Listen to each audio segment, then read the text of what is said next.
What's up, everybody? This is Fred Richani of TSC News here with another Elimination Chamber Retro Review. This time we go back to 2014.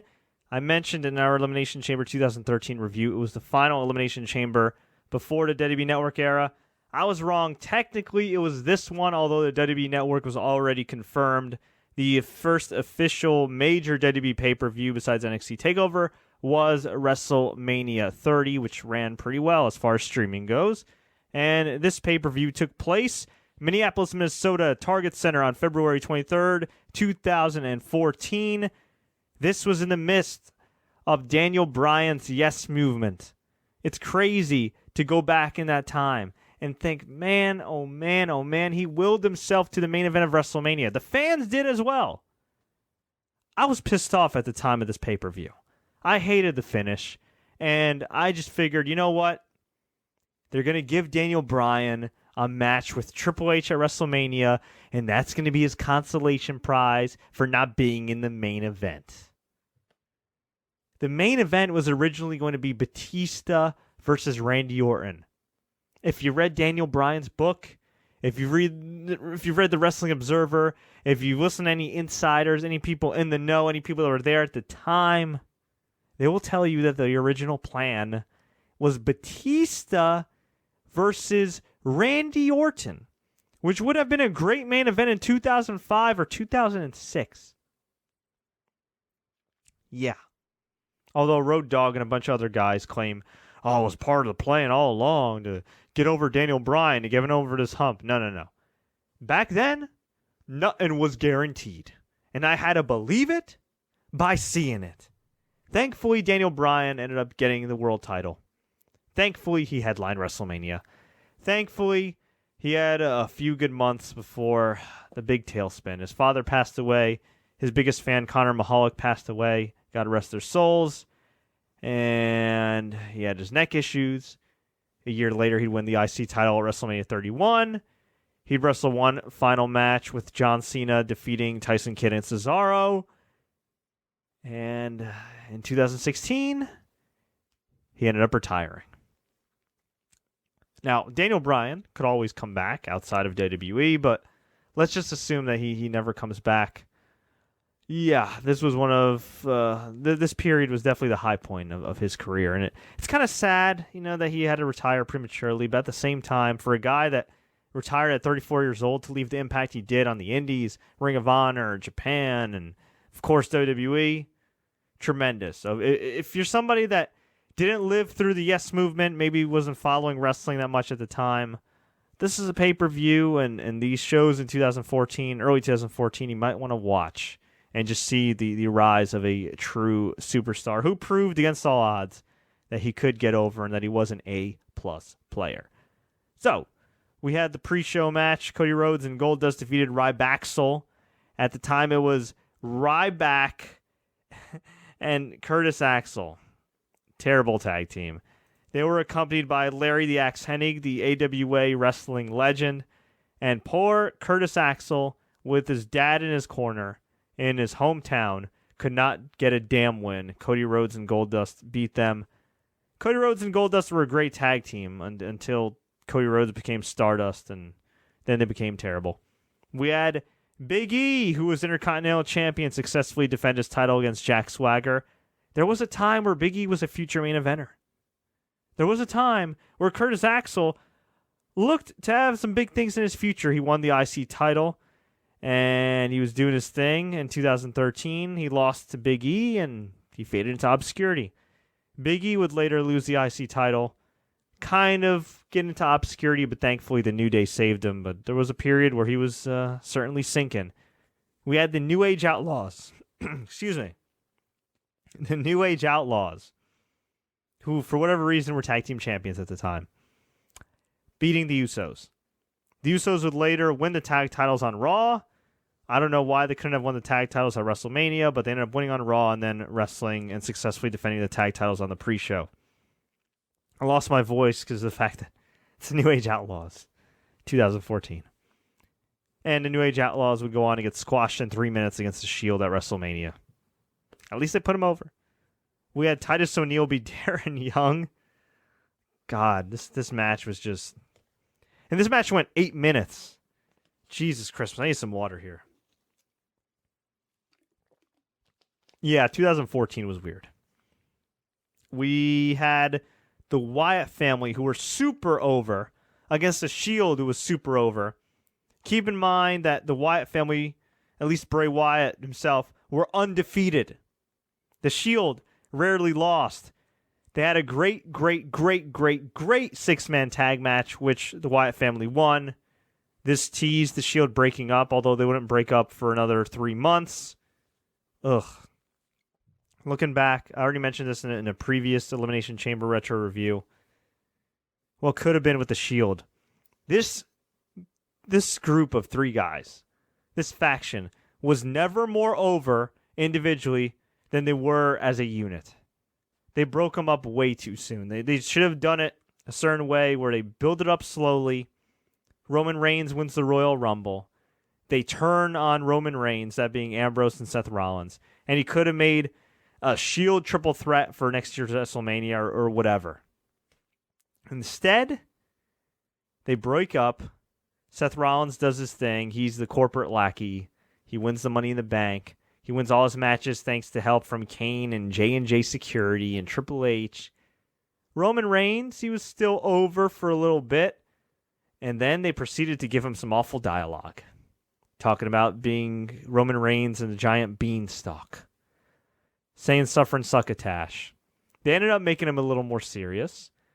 But in 2015, he ended up winning the Royal Rumble and the fans wanted Daniel Bryan to win.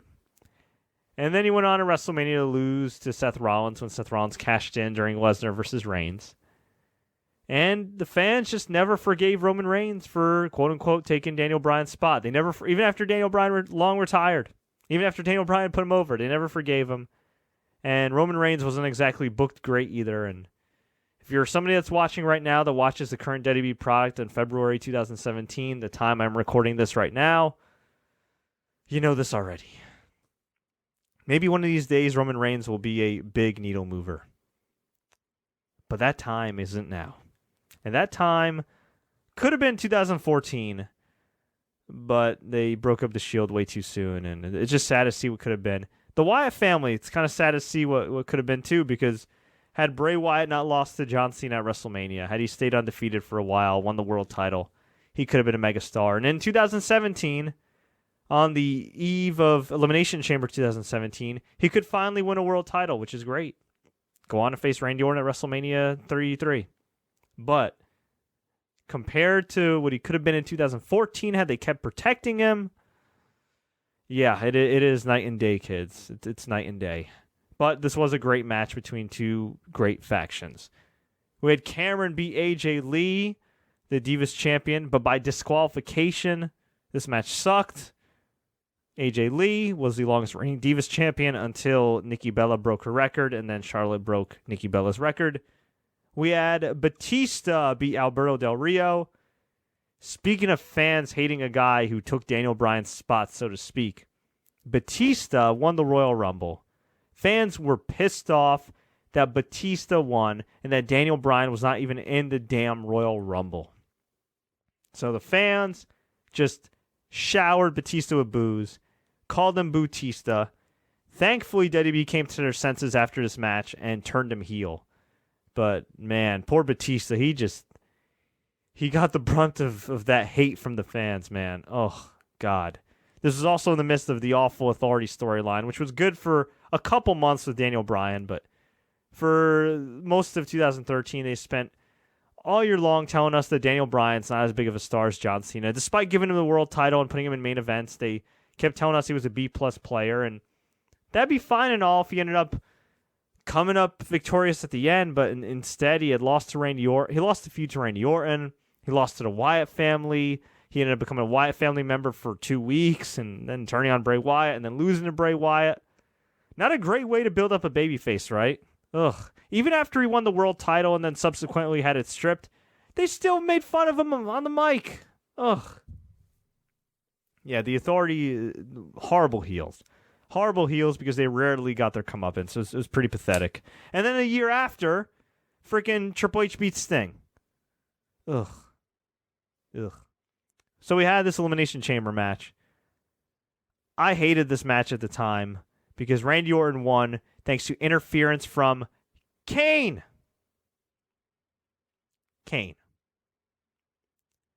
Now, it ended up well in the end for Daniel Bryan, but still, Kane. In a match that's supposed to not have any interference, Kane. Maybe if I went, you know what? I went back and watched this match. I didn't hate it as much as I did at the time, but still. Ugh. Man, Kane. So we had Orton versus Bryan versus Cena versus Cesaro versus Christian and Sheamus. Christian beat Sheamus. By the way, during this period, Cesaro actually had a pinfall victory over Randy Orton. And then Cesaro won the Andre the Giant Memorial Battle Royal. And then he got horrible theme music. And then for whatever reason, after a few months, they stopped pushing him. Yeah. And they wonder why he never rose to that main event level. Maybe because you didn't want him to, and instead of at least giving him a chance, you put him in positions to fail. Sound familiar? Yeah. So we had Christian beat Sheamus. And poor Christian, by the way. He beat Sheamus here. He ended up losing a series of matches to Sheamus leading up to WrestleMania. And then he was supposed to participate in the Andre the Giant Memorial Battle Royal. He suffered a concussion against Sheamus. And God bless Sheamus. I'm sure he's a nice guy, but Sheamus is the guy who concussed Daniel Bryan, concussed Christian, concussed maybe another guy. I forgot who else. But he's injured a few guys. And he's got a hard style. And look, stuff happens in the ring. Okay? And I'm sure he doesn't mean to hurt these guys intentionally. From what I understand, he's actually a really nice, well-liked guy backstage. But seriously, man, he can be a little rough sometimes. And unfortunately, he was rough with Christian, who had already suffered a number of concussions. And it turns out that that random Raw match that Christian had with Sheamus ended up being his undoing, led to Christian having to retire. Christian's lived a good life since then. Hosted the ENC show on WWE Network. May get inducted into the WWE Hall of Fame. It's not like he's hurting for money or anything like that, but it was disappointing because Christian missed WrestleMania 30 and ended up having to retire. But hey, it's wrestling, it's physical, things happen. Daniel Bryan eliminated Christian. John Cena eliminated Cesaro. Randy Orton eliminated John Cena. And then Randy Orton eliminated Daniel Bryan with the help of Kane. So overall, I'd say an okay Elimination Chamber. I'd give it a thumbs down. The only match you should really go out of your way to see here, I think. I mean, the Elimination Chamber wasn't bad. Okay, the guys always work hard in the Elimination Chamber. So if you want to watch that match, why not? But it's pretty long. It's almost 40 minutes.